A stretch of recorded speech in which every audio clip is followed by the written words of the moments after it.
ఉన్న బంగారాన్ని విడిపించి ఆ రోజు ఆన్లైన్ రేటుకే మేము కొంటాం. Sharma gold company. మానవ సమాజం ఎటు వెళ్ళిపోతుంది, మనం ఏ సమాజంలో ఉన్నామో అనిపిస్తుంది. మూగ జీవాలు కూడా తమ పిల్లల్ని సంరక్షించుకుంటూ ఉంటాయి. కానీ ఒక తల్లి, కన్న తల్లి సొంత కూతుర్ని వ్యభిచార కూపంలోకి నెట్టేసింది. అసలు ఏం జరుగుతోంది వాళ్ళ జీవితాల్లో? అటువంటి ఒక కుటుంబాన్ని ఇప్పుడు కలవడానికి నేను వచ్చాను. అసలు వాళ్ళ పరిస్థితి ఏంటి, వాళ్ళు ఎందుకు ఇలా చేయాల్సి వచ్చిందో అడిగి తెలుసుకుందాం రండి.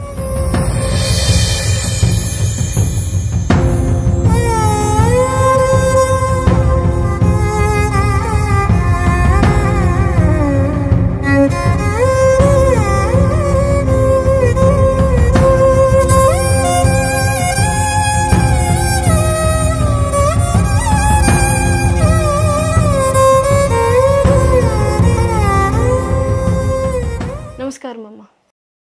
నమస్తే అమ్మ. మీ పేరు? నా పేరు లక్ష్మి అమ్మ. నీ పేరు? దేవి. దేవి.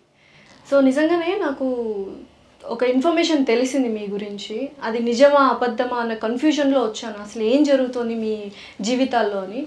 మూగజీవులైనా పక్షులైనా వాళ్ళ పిల్లల జోలికి కానీ గుడ్ల జోలికి వచ్చినా కూడా ఏంటంటే ఎదురు తిరుగుతాయి శక్తికి మించి. అలాంటిది సొంత కూతుర్ని నువ్వు వ్యభిచార కూపంలో ఎలా దింపావు? అసలు ఆ పరిస్థితి ఎందుకు వచ్చిందమ్మా నీకు? అంటే మేడం మేము ఇలా చేయకూడదు, కానీ చేయకూడదని అయితే తెలుసు. ఓకే, అయినా కానీ చేయాల్సి వచ్చింది అంటున్నావు. మా పరిస్థితి పోక ఆ పని చేయవలసి వచ్చింది మేడం. ఏం బాగాలేదు మీ పరిస్థితి? చెప్పు, అసలు ఏం జరిగింది? అంటే రీసెంట్గా యాక్సిడెంట్ అయ్యి మా వారు చనిపోయారు మేడం. ఓకే. చనిపోతే మేము ఇంట్లోనే నేను మిషన్ కుట్టుకుంటూ ఉండేదాన్ని. ఉంటే మా వారు చనిపోయాక నేను మా అమ్మాయి లేబర్ పనికి వెళ్ళేవాడు. లేబర్ పనికి వెళ్ళిపోతే అక్కడ క్రూర మృగాల చూసేవారు మమ్మల్ని ఇద్దరిని, మా అమ్మాయిని నన్ను, మగవాళ్ళు. అయితే ఒక రోజు నాకు వెళ్తా బాగోక నేను వెళ్ళకపోతే మా అమ్మాయిని ఒక నలుగురు అత్యాచారం చేయబోయారు మేడం. తప్పించుకుంది అమ్మాయి. తప్పించుకుంది. ఆ తర్వాత వేరే ఆఫీస్లో పెట్టాం మేడం. ఆఫీస్లో పెడితే ఆఫీస్లో కూడా ఒకసారి ఆ అమ్మాయిని అత్యాచారం చేశాడు. చేసిన తర్వాత మళ్ళీ ఒక ఇంట్లోకి వెళ్ళాం. ఇంట్లో పనిలో పెడితే ఆ అమ్మాయిని కూడా అక్కడ ఒక ముసలివాడు తాత వయసు అవుతాడు, అతను కూడా చిన్న చూపు చూస్తాడు మేడం. అది సరే, వాళ్ళు అఘాయిత్యాలు చేశారు, అత్యాచారానికి ప్రయత్నించారు, అమ్మాయి జాబ్లు మార్చుకుంటూ వచ్చారు. బట్ నువ్వెందుకు వ్యభిచారంలోకి దింపావు అంటున్నాను. అంటే ఇప్పుడు చుట్టుపక్కల ప్రపంచం ఎలాగ ఉంది దాన్ని బట్టి మేము మారాలనేసేసి మా అమ్మాయిని నేను చేతులారా అలా చేశాం మేడం. అంటే ప్రపంచం అలానే ఉందా? మీరు చూసిన ప్రపంచం అలా ఉందమ్మా? ప్రపంచం అంతా అలా లేదు అసలు. అంటే మేము ఎక్కడికి వెళ్ళినా అక్కడ కూడా ఇలాగే ఉంటుంది కదా, మేము ఇదే మా జీవన పోస్కారం కింద తీసుకోవాలనేసి తీసుకున్నాం మేడం. సరే దేవి, నువ్వు చెప్పు, అసలు ఏం జరిగింది ఆ రోజు? ఫస్ట్ కూలికి వెళ్ళినప్పుడు అమ్మ ఆ రోజు రాలేదు, అమ్మ ఉన్నంత వరకు ధైర్యంగా ఉన్నింది. అమ్మ రాని రోజు ఏం జరిగింది అసలు? అంటే అప్పుడు మా అమ్మకి ఒంట్లో బాగాలేదు, ఇంకా ఇద్దరిలో ఒక్కలైనా సరే వెళ్ళాలని చెప్పి నేను వెళ్ళాను.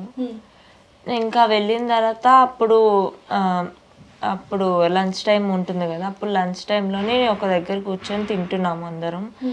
అయితే ఇంకా అందరూ కూడా వేరే దగ్గర ఉన్నా, నేను ఒకదాన్ని ఒక దగ్గర ఉన్నా. ఇంకా అక్కడ ఉండే లేబర్ ఇంకా వేరే వాళ్ళు ఉంటారు కదా, వాళ్ళు చాలా డ్రింక్ చేసి ఉన్నారు. ఇంకా ఆడపిల్ల ఒకదే ఉంటే ఇంకెక్కడ సేఫ్టీ ఉంటుంది చెప్పండి. ఇంకా వాళ్ళు మీదకి వచ్చేసరికి చాలా మత్తులో ఉన్నారు వాళ్ళు. ఇంకా ఎంత బతిమలాడినా సరే వాళ్ళు ఎవరు కూడా రాలేదు. ఆ నలుగురు వచ్చారు. అక్కడే వర్క్ చేసే దగ్గర పక్కకు తీసుకెళ్ళిపోయి ఎంత అరిచినా ఎంత ఏం చేసినా సరే ఎవరు కూడా రాలేదు. ఇంకా అక్కడే ఇంక వదిలేసి వెళ్ళిపోయారు. ఇంకా లేవడానికి కూడా నాకు అవ్వలేదు. ఎవరు కూడా వచ్చి హాస్పిటల్ తీసుకెళ్ళలేదు, ఎక్కడికి ఏం తీసుకెళ్ళలేదు. ఇంకా తర్వాత చూసినా సరే చూడలేనట్టున్నారు, వాళ్ళ మీదకి మళ్ళీ ఏమైనా వెళ్తుందేమో అని. ఇంకా ఒకళ్ళు చూసి మా అమ్మకి చెప్తే ఇంకా మా అమ్మనే వచ్చి హాస్పిటల్కి అది తీసుకొని. పోలీస్ కేసు ఏం పెట్టలేదా మీరు ఆ టైంలో? దేనికి? అంటే మాకు భయం వేసి వెనక ముందు ఎవరు లేరు మేడం, లేకపోతే భయం వేసేసేసి మేము పెట్టలేదు. కాదమ్మా, అంత జరిగింది కదా నీకు, మళ్ళీ ఇందులోకి ఎందుకు వచ్చావు అసలు? నాకు అర్థం కావట్లేదు. అంటే ఇప్పుడు ఒక్కసారి జరిగింది అంటే మొత్తం చుట్టుపక్కలందరికీ తెలుస్తుంది కదా. ఇప్పుడు నార్మల్గా మా అమ్మ తర్వాత నన్ను ఒక ఆఫీస్లో కూడా పంపించింది. ఇంక ఇలా జరిగింది అని చాలా మందికి తెలిసింది. ఇంకా తెలిసిన తర్వాత ఇంకెలాగో పాడైపోయావు కదా, రా నువ్వు రా అనుకొని చేపట్టుకొని లాగడం అన్నీ చాలానే జరిగింది. ఇంకా నాకు నేను మరి మా అమ్మని నేనే చూసుకోవాలి, ఇంకెవరూ లేరు, నాన్న చనిపోయిన తర్వాత ఎవరూ లేరు, మా అమ్మని నేనే చూసుకోవాలి. ఏమైనా బయట జాబ్ చేద్దామన్నా పనికి వెళ్దామన్నా సరే అందరు అట్లానే చూసినారు. ఇంకా అందరూ అట్లానే ఉన్నారు. ఇంకా నన్ను కూడా ఆ ముద్ర వేసేసారు. ఇప్పుడు నేను నార్మల్గా అన్నీ వదులుకొని బయటికి వెళ్ళినా సరే వాళ్ళు చేపట్టుకొని లాగడం అలానే ఉంది.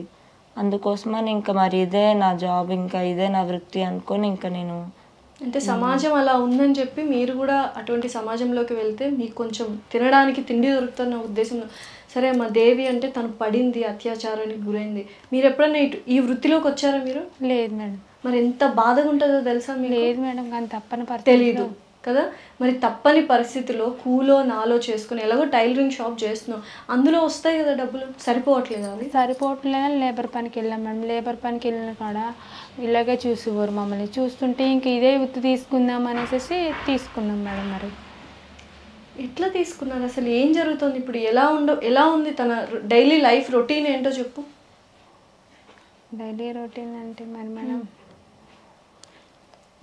చెప్పు, పర్లేదు చెప్పు, ఏం కాదు. ఏం చేస్తుంది తను?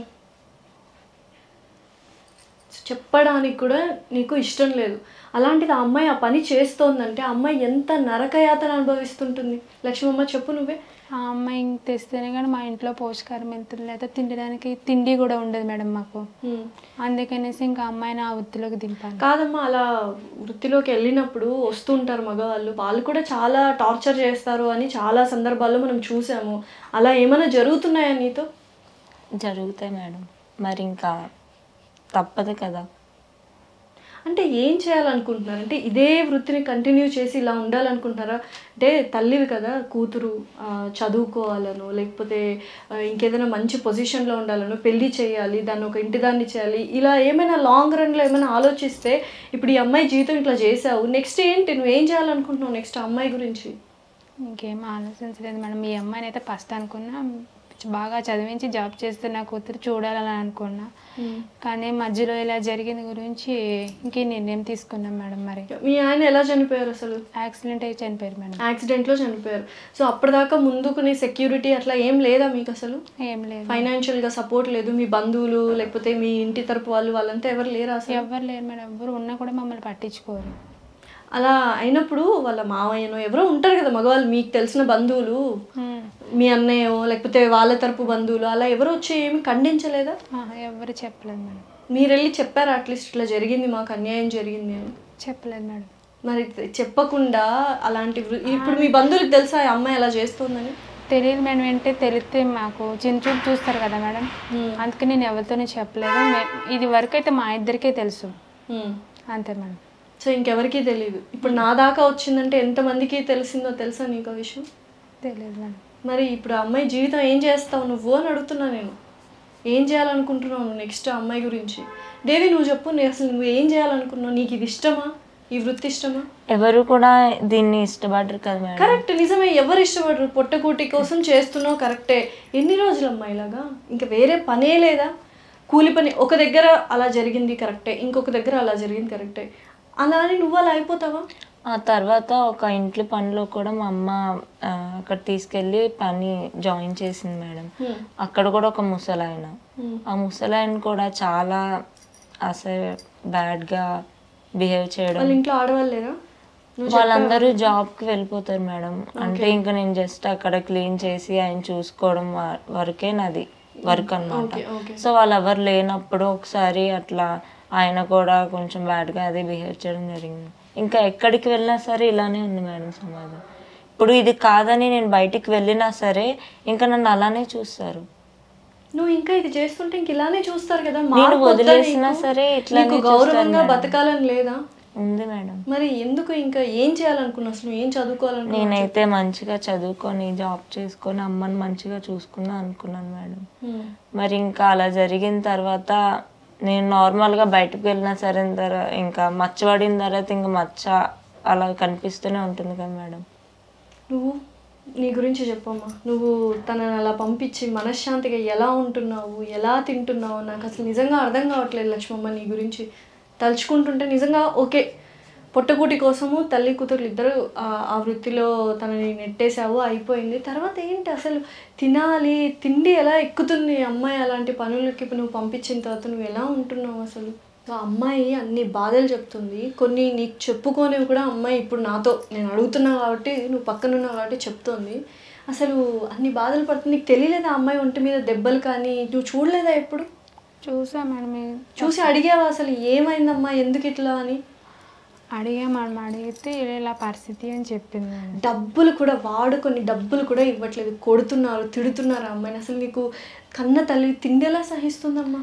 తిండి ఏమి లేదు మేడం, గుండి బండరాయి చేసుకుని మా వారు చనిపోయాక మాకు తినడానికి తిండి లేదు, అందుకనేసేసి మా అమ్మాయికి ఇలా చేశాను మేడం నేను. అంతే తప్ప చుట్టుపక్కల వాళ్ళు మమ్మల్ని ఇలాగే చూస్తున్నారు, ఈ సమాజం కూడా ఇలాగే చూస్తుంది, అందుకనేసేసి మేము ఈ నిర్ణయం తీసుకున్నాం మేడం. మరి దేవి నువ్వు చెప్పు, అసలు నీకు ఇదే జీవితం కావాలా? లేదు. మరి నువ్వన్నా ఒక్కసారి అమ్మ ఇది వద్దు, మనం వేరే ప్లేస్కి వెళ్దాము, వేరే ప్లేస్కి వెళ్ళిపోయి చక్కగా మన బతుకు మనం బతుక్కుందాము, సప్పో చేసావు కూలో నాలో చేసి బతుక్కుందాం అన్న ఆలోచన నీకు రాలేదు దేవి? ఇంత ఎందుకు భరిస్తున్నావు నువ్వు ఇంత? లేదు మేడం, మేము ఆల్రెడీ 2 ప్లేసెస్ చేంజ్ చేసాం. ఇప్పుడు ఇంతకుముందు వేరే దగ్గర ఉండేవాళ్ళం, ఇప్పుడు అక్కడి నుంచి వేరే దగ్గరికి వచ్చాం. ఇంట్లో మగ దిక్కు లేకపోతే ఇంకా రోడ్డు మీద ఉన్న ప్రతి ఒక్కరు కూడా ఆడవాళ్ళని చాలా దారుణంగానే చూస్తారు మేడం. ఇంట్లో మా నాన్నగారు ఉంటే నిజంగా ఈ పరిస్థితి వచ్చేది కాదు మేడం. ఇంకా అసలు ఏం చేద్దామని, అసలు ఎలా ఉంటావు? రోజు ఉంటుందా ఈ వృత్తి మీకు? అంటే ఎవ్రీ డే అలా చేయాల్సిందేనా? చేస్తే తప్పితే గడవదు. ఇంకా చేయలేదంటే మరి ఇంకా ఆ రోజు మేము ఏమీ తినలేనట్టే మేడం. సో అమ్మ ఆరోగ్య పరిస్థితి చెప్పు, ఎలా ఉంది ఏంటి, అసలు ఏమైంది అమ్మకి? అంటే ఇంకా అమ్మకి నాకు అలా అయిన తర్వాత కొంచెం మెంటలీ డిప్రెషన్లోకి వెళ్ళిపోయింది మేడం. ఇంకా అందువల్ల అమ్మ కూడా సరిగ్గా పని చేయలేకపోతుంది. అందుకని చెప్పి నేనే బయటకు వెళ్ళి పని చేద్దామన్నా సరే, ఇంకా నేను ఒక ఆడపిల్ల ఇంట్లో నుంచి బయటకు వచ్చింది అంటే ఇంకా అమ్మాయికి క్యారెక్టర్ లేదనే మేడం. ఇప్పుడు నిజంగా ఇప్పుడు ఒక అమ్మాయి ఇంట్లో నుంచి బయటకు వచ్చిందంటే ఈ అమ్మాయికి ఇంకా క్యారెక్టర్ లేదురా, ఎంత ఇచ్చినా ఇవ్వకపోయినా వస్తుంది, పిలిస్తే వస్తుంది అన్న టైప్లోని సమాజం చూస్తుంది. సో ఎలా తట్టుకుంటున్నావు ఇవన్నీ? అమ్మకి కొంచెం బాగాలేదు, అమ్మకి అన్నీ షేర్ చేసుకుంటే కూడా అమ్మ ఆరోగ్య పరిస్థితి ఇంకా క్షీణిస్తుందేమో అన్న భయంతో అన్నీ నీలోనే దాచుకున్నావు. నీకు ఫ్రెండ్స్ కానీ ఎవరితోనో చెప్పుకునే వాళ్ళు ఎవరైనా ఉన్నారా అసలు? మాతో అసలు ఎవరు. ఎలా చేస్తున్నావు దేవి? ఇంత నరకం ఎలా అనుభవిస్తున్నావు దేవి అసలు? మా అమ్మ కోసమే. మా అమ్మ ఇంకా మా నాన్నగారు చనిపోయిన తర్వాత ఇంకా మా అమ్మాయి నా ప్రపంచం. ఇంకా ఏం చేసినా సరే ఇంకా మా అమ్మనే నేను చూసుకోవాలి, ఇంకెవరు చూసుకోరు. ఇంకా నేనే కదా మేడం మా అమ్మని చూసుకోవాలి. ఇంక ఇది కాదని వేరే దానికి వెళ్ళినా సరే వాళ్ళకి ఇంకా నేను అట్లానే కనిపిస్తున్నా అనుకుంటా. ఇప్పుడు వేరే పని చేస్తున్నా సరే ఇంకా వాళ్ళు నన్ను బ్యాడ్గానే చూస్తున్నారు. ఇంకా ఆడపిల్ల ఒక్కదే వచ్చింది, ఇప్పుడు ఏ పని చేసినా సరే నైట్ 10-11 అవుతుంది, ఆ టైంలో రోడ్డు మీద వస్తే ఇంకెలా ఉంటుంది మేడం? అంటే నీకున్న పరిస్థితులను బట్టి ప్రపంచం అలా ఉండిపోయింది అనుకున్నావు, కానీ నీ ప్రపంచంలోనే ఇలా జరుగుతోంది.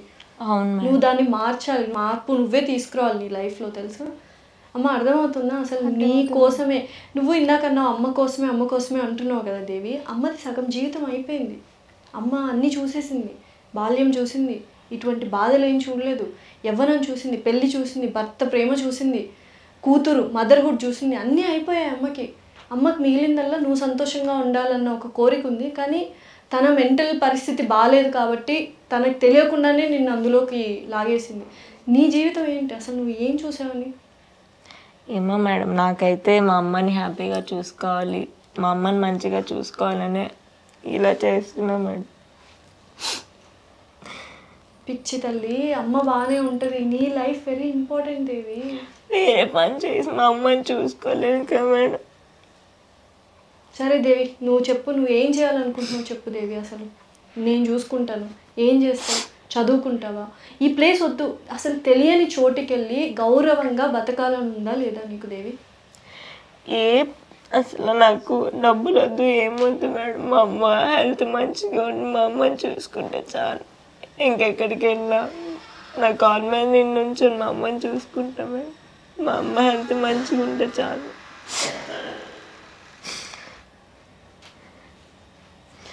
నాకు ఇది కావాలని నేను ఎవరిని ఎప్పుడు ఏమీ డిమాండ్ చేయలేదు మేడం. మా అమ్మ హ్యాపీగా ఉండాలి, మా అమ్మ హెల్త్ మంచిగా ఉంటే చాలు.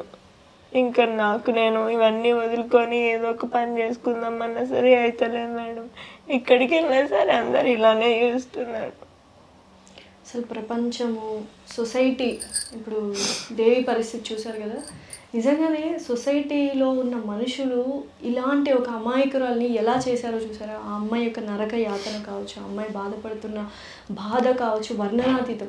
నేను ఫస్ట్ ఇక్కడికి వచ్చినప్పుడు నిజంగానే కోపం వచ్చింది లక్ష్మమ్మ నీ గురించి. అండ్ నీ వల్ల అమ్మాయి ఇలా అయిపోయింది ఏంటి, అమ్మాయిని చూస్తే బాధ. ఇప్పుడు నిన్ను చూసినా కూడా నాకు జాలేస్తుంది. అంటే నువ్వు ఏమీ చేయలేని పరిస్థితి, నువ్వు డిప్రెషన్లో ఉన్నావు, భర్త చనిపోయాడు, ఎవ్వరూ ఆదరించట్లేదు, సొసైటీ సమాజమే ఇలా చేస్తోంది మీ అందరినీ. సరే ఇవన్నీ కాదు దేవి, నీకేం కావాలో చెప్పు, నేను చూసుకుంటా. నువ్వు చదువుకోవాలనుకుంటున్నావా, ఉద్యోగం చేయాలనుకుంటున్నావా, ఏం కావాలో చెప్పు. ఏదో పని చేసుకొని మా అమ్మని చూసుకొని మేడం, ఇంకేం వద్దు మేడం. నిజంగానే ఇవన్నీ నీకు ఓకేనా లక్ష్మమ్మ? నువ్వు చెప్పు. నువ్వు ధైర్యంగా ఉండాలి, నువ్వు ధైర్యం ఇవ్వాలి కూతురికి. అమ్మాయి అలా కంటతడి, చిన్న వయసు, అమ్మాయి ఏడుస్తుంటే నాకే గుండెల్లో ఇట్లా కదిలించేస్తుంది. నువ్వు అసలు ఎందుకు ఇట్లా పాపం అంతా ఏడుస్తున్న అమ్మాయి ఏం చేయాలనుకుంటున్నావు? నువ్వు ఇప్పటికన్నా ధైర్యంగా మా బతుకులు మారాలి, మేము మారాలి, మేము గౌరవప్రదంగా, నా కూతురు. నువ్వు చూసేసావు కదా లక్ష్మమ్మ, పెళ్ళి చూసావు, ఆనందం చూసావు, భర్త సంతోషం చూసావు, అమ్మాయిని చూసావు, సుఖాన్ని చూసావు, సంతోషం కష్టం అన్నీ చూసావు. అమ్మాయి ఏం చూస్తుంది? నరకం తప్పితే అమ్మాయి జీవితంలో ఏముంది లక్ష్మి చెప్పు నువ్వు? ఏమీ లేదు మేడం. మళ్ళీ సొంత కూతురు అంత బాధపడుతుంటే ఎట్లా నువ్వు అసలు? అంటే నేను ఏం చేసి పరిస్థితుల్లో లేను కదా మేడం, అందుకని నా కోసం తెచ్చి పెడుతుంటే నేను. నీ మీద ఎంత ప్రేమ ఉందో తెలుసా తనకి, ఎన్ని భరిస్తుందో తెలుసా తను? చెప్పు దేవి, నువ్వు చెప్పు, నీకేం కావాలి చెప్పు. అమ్మ గురించి వదిలే, అమ్మ జీవితం అయిపోయింది దేవి, నీ జీవితం నువ్వు చూసుకోవాలి. కొంతన్నా స్వార్థం ఉండకపోతే ఈ సొసైటీలో బతకలేము. నీకు ఇప్పటికే అర్థమై ఉంటుంది అనుకుంటా. నేను అమ్మనేం తప్పుగా అనట్లేదు, అమ్మ పరిస్థితులు అమ్మకున్నాయి, నీ పరిస్థితి, నీ జీవితం నీకు ఇంపార్టెంట్ ఇప్పుడు. సో అమ్మని చూసుకోవద్దు అనట్లా, కానీ నీ జీవితం బాగుండాలి. నీకేం కావాలి చెప్పు. ఇంకా ఏం వద్దు. చదువుకోవాలనుకుంటున్నావు నువ్వు? ఏదైనా పని ఉంటే చూడండి మేడం చాలు. నేను చదువుకోలేదు మేడం అసలు. నాన్న ఉన్నప్పుడు 5th వరకు చదువుకున్నాను అంతే మేడం. ఇంకా తర్వాత ఏం చదువుకోలేదు. తర్వాత అసలు చదువుకోలేదు. అట్లీస్ట్ చదవడం రాయడం అన్నా వచ్చా? చదవడం రాయడం వచ్చు మేడం. సరే, ఒక జాబ్, మంచి జాబ్ నేను చూస్తాను నీకు తగ్గట్టుగా అంటే నువ్వు అమ్మ బతికేంతగా నువ్వు చేస్తావా? ఆ పనికి వెళ్ళకుండా చేస్తాను మేడం. అమ్మ నువ్వు పంపిణీ మేడం. ఇంకా నువ్వు గట్టిగా చెప్తేనే మళ్ళీ నువ్వు మనకి సరిపోవట్లేదు డబ్బులు, మనం ఈ పనే చేయాలి, మన బతుకులు ఇంతే అని నువ్వు అలా ఏమంటారు ధైర్యం లేకుండా అధైర్యంగా ఉంటే అమ్మాయి ఎలా ఉంటుంది చెప్పు? ఇంకా పంపిణీ మేడం, జాబ్ ఇప్పిస్తానంటున్నారు కదా, ఇంకా అమ్మాయి తెచ్చిన దాంట్లో మేము సరిపెట్టుకుంటాం మేడం. మరి ఇంకా సరిపెట్టుకోవాలి, అదే జీవితం. నువ్వు అసలు పెళ్లి చేయాలనుకోవట్లేదు ఆ అమ్మాయికి? అంటే పెళ్లి చేస్తే ఈ అమ్మాయి వెళ్ళిపోతే మళ్ళీ నా పోషకర్మ ఎలాగా అనేసి పెళ్ళి ఆలోచన. నువ్వు అంత స్వార్థంగా ఆలోచిస్తున్నావే. అమ్మాయి పెళ్లి చేస్తే వెళ్ళిపోతే నాకెలా, కానీ ఆ అమ్మాయి అంత నరకం అనుభవిస్తూ కూడా నా తల్లితో నేను బతకాలి, నా తల్లి ఉంటే చాలు అనుకుంటుంది. అంటే అమ్మాయి వెళ్ళిపోతే ఇంకా మళ్ళీ నాకు ఎవరు లేరు కదా మేడం, అందుకనేసి నేను ఇంకా అమ్మాయి. నిజంగా నేను చూస్తుంటే చాలా ఆశ్చర్యం వేస్తుందమ్మా. అంటే తల్లులు ఇప్పుడు చాలామంది ఎలా ఉన్నారంటే మనకు లేకపోయినా పిల్లలు బతకాలి, పిల్లలు హ్యాపీగా ఉంటే చాలు అనుకుంటే అమ్మాయి నరక కూపంలో పెట్టేసి అంత అటువంటి ఒక వృత్తిలో నువ్వు పడేసి ఇప్పుడు పెళ్లి చేస్తే వెళ్ళిపోతుంది అంటున్నావే. మరి ఏంటి పెళ్లి చేయవా అమ్మాయికి? సరే, నువ్వు ఉన్న నాళ్ళు అమ్మాయి ఉంటుంది, ఆ అమ్మాయి నిన్ను చూసుకుంటుంది, నువ్వు పోయిన తర్వాత ఆ అమ్మాయి గత ఏంటి? ఆ అమ్మాయి కూతురుందా ఆ అమ్మాయిని చూసుకోవడానికి? లేరు మేడం. మరి ఆ అమ్మాయి బతికేంటి అని అడుగుతున్నాను నేను. మేడం మా అమ్మకి ఇంకా ఏం అడగండి మేడం, మెంటలీ హెల్త్ మంచిగా లేదు మేడం, ఇంకా ఏం అనకండి. సరే, నేను ఒక మంచి జాబ్ చూస్తాను, నువ్వు నాకు ధైర్యం ఇవ్వాలి, భరోసా ఇవ్వాలి. నేను చేయను మేడం అటువంటి పని, అక్కడికి వెళ్ళను మేడం, అసలు అలాంటి పనులే చేయను మేడం. నాకు తెలుసు నీకు ఇష్టం లేదు, నువ్వు ఎంత నరకం అనుభవించావో నాకు తెలుసు. అమ్మ ఒకవేళ అలా అంటే నువ్వు మళ్ళీ వెళ్ళే ఛాన్సులు ఉన్నాయో లేదో నాకు ఇప్పుడే చెప్పు. లేదు మేడం, ఏమైనా ఒక మంచి పని దొరికితే ఇంకా అందులోనే నేను మొత్తం మా అమ్మని చూసుకుంటాను మేడం. ఇంకేం ఇందులోకి రాను మేడం. కొత్త జీవితం స్టార్ట్ చేయండి, కొత్త జాబ్ నేను చూస్తాను, జాబ్ చేస్తూ ఎవరన్నా ఏదన్నా మాట్లాడితే నీ గురించి ఫస్ట్ కొట్టేసేయమ్మా, తర్వాత మాట్లాడు. ఎందుకు తెలుసా, అలానే ఉండాలి. నీ బాధలు నీ జీవితం నీకే తెలుసు, పక్కోళ్ళకి తెలియదు కదా. వాళ్ళు అలా చూస్తున్నారని నువ్వు అలా అయిపోతున్నావు, అది కూడా తప్పే కదా. వాళ్ళు ఎంత చూసినా నువ్వు ధైర్యంగా నిజాయితీగా బతికితే ఎంత హ్యాపీగా ఉంటుంది తెలుసా లైఫ్. ఇవేం వద్దు, ఇంకా చక్కగా జాబ్ చేసుకో. నిన్ను అర్థం చేసుకునేవాడు, నీకు నచ్చినవాడు వస్తాడు జీవితంలో, రాకపోయినా నష్టం లేదు. గౌరవప్రదంగా బతికేది నేర్చుకో, సరేనా? నేను ఇప్పిస్తాను, నువ్వు చెప్పమ్మా ధైర్యంగా. చేపిస్తాను మేడం, జాబ్ చేపిస్తాను. షూరా? Sure madam. అమ్మని కూడా నువ్వు బాగా చూసుకోవాలి. అమ్మకి నువ్వు అలా ఉండడం వల్ల అమ్మ నిజంగానే మెంటల్లీ ఇదైపోయింది. నాన్న చనిపోయినప్పుడు కాదు, నిన్న అందులో పంపించిన తర్వాత తను అలా అయిపోయిందని నేను అనుకుంటున్నాను. అమ్మ మైండ్ కూడా సరిగ్గా లేదు, నాకు అర్థమవుతుంది. నువ్వే చూసుకోవాలి అమ్మని ధైర్యంగా, ఓకేనా? Thank you. Thank you. So చూసారు కదండి లక్ష్మి గారి బాధ. అండ్ అలాగే దేవి, చిన్న వయసు ఆ అమ్మాయిది, ఇంతటి నరకాన్ని అనుభవిస్తుంది. ఆ అమ్మాయికి ఇటువంటి పరిస్థితి రావడానికి కారణం ఎవరో తెలుసా? సమాజం, అంటే మీరు, నేను, మనమందరం. సో ఈ వీడియో కేవలం వాళ్ళ బాధల్ని చెప్పడానికి మాత్రమే కాదు, ఇటువంటి వాళ్ళు చాలామంది మన సమాజంలో నలిగిపోతున్నారు. వాళ్ళందరినీ చూసి అవహేళన, అవమానించకుండా ఒక్కసారి వాళ్ళ తరపు నుంచి ఆలోచించి మీరు నిశ్శబ్దంగా ఉన్నా సరిపోతుంది. అంతేగాని కామెంట్ చేయడము, ఇలా చేయడం చాలా తప్పు. ముఖ్యంగా మగవాళ్ళు, మీ అందరికీ చెప్తున్నాను, చాలా కష్టపడుతున్నారు అమ్మాయిలు. మీ ఇంట్లో అక్కలు, చెల్లెళ్ళు, ఎవరు భార్యలు, వీళ్ళందరూ కూడా బయటకు వెళ్ళి ఉద్యోగాలు చేస్తున్నారు. సో అటువంటి వాళ్ళందరినీ ఇదే దృష్టితో చూస్తే ఎలా ఉంటుందో ఒకసారి ఆలోచించండి. మార్పు మన నుంచి స్టార్ట్ అవ్వాలి, మనం మారాలి అన్న ఒక ఉద్దేశంతో ఈ వీడియో చేస్తున్నాం, అంతకుమించి ఇంకేం లేదు. Thank you.